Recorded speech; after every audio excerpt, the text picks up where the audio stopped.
Sigoli, and greetings, and welcome back to the Iroquois and Oneida History Channel. Once again, my name is Antonio Dockstader. Today I want to talk about the first interaction between the French and the Oneidas.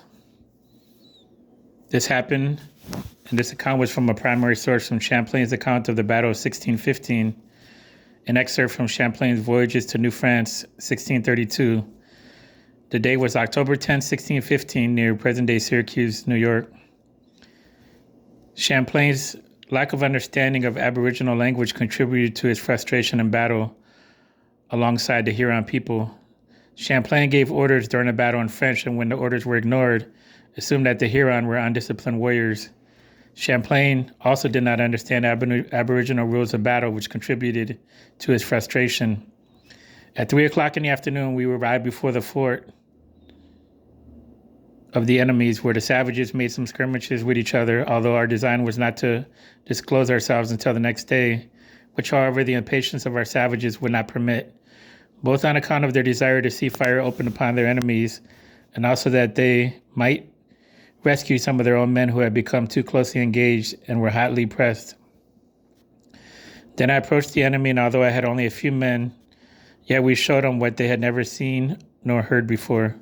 For as soon as they saw us and heard the arquebus, musket shots and balls whizzing in their ears, they withdrew speedily to their fort, carrying the dead and wounded in his charge. We also withdrew to our main body with 5 or 6 wounded, one of whom died. This done, we withdrew to the distance of a cannon ridge out of sight of the enemy, but contrary to my advice and to what they had promised me, this moved me to address them very rough and angry words in order to incite them to do their duty, foreseeing that if everything should go according to their whim and the guidance of their counsel, the utter ruin would be the result. Nevertheless, I did not fail to send them and propose means for which they could use in order to get possession of their enemies. These were to make a certain kind of wood, a cavalier, an elevated encircled wooden platform which would be higher than the palisades. Upon this were to be placed 4 or 5 of our arquebuses, who should keep up a constant fire over the palisades and galleries, which were well provided with stones, and by this means dislodge the enemy who might attack us from their galleries. This proposition they thought good and very reasonable, and immediately proceeded to carry them out as I directed. The next day we approached to attack the village, our cavalier being armed by 200 of the strongest men, who put it down before the village at a pike's length off. I ordered 3 arquebuses to mount upon it, who were well protected from the arrows and stones that could be shot or hurled at them. Meanwhile, the enemy did not fail to send a large number of arrows which did not miss, and a great many stones which they hurled from their palisades.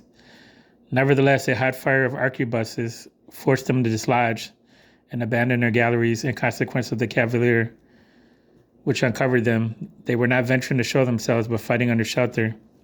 Now when the cavalier was carried forward, instead of bringing up the mantlets, or large wooden shields, according to order, including one under which cover which we were to set afire, they abandoned them and began to scream at their enemies, shooting arrows into the fort, which in my opinion did little harm to the enemy.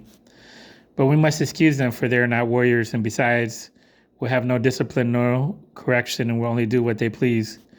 Accordingly, one of them set fire inconsiderately to the wood placed upon the fort of the enemy, quite the wrong way and in the face of the wind, so that it produced no effect.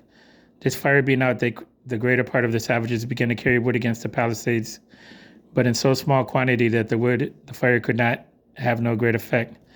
There also arose such disorder among them that one could not understand another, which greatly troubled me. In vain did I shout in their ears and remonstrate them to the utmost with them to the danger which they exposed themselves by their bad behavior. Seeing that shouting would only burst my heart and was useless for putting a stop, I did nothing more.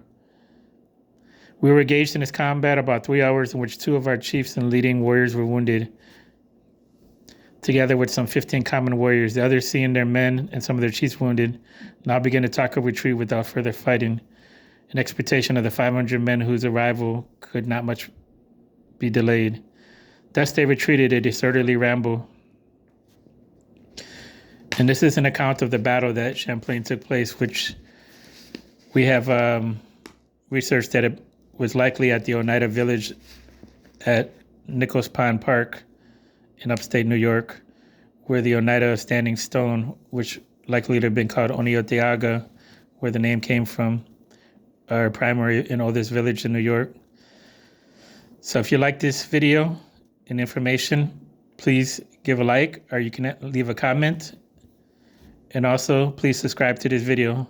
I'd appreciate that. Yawako, Onagiwa.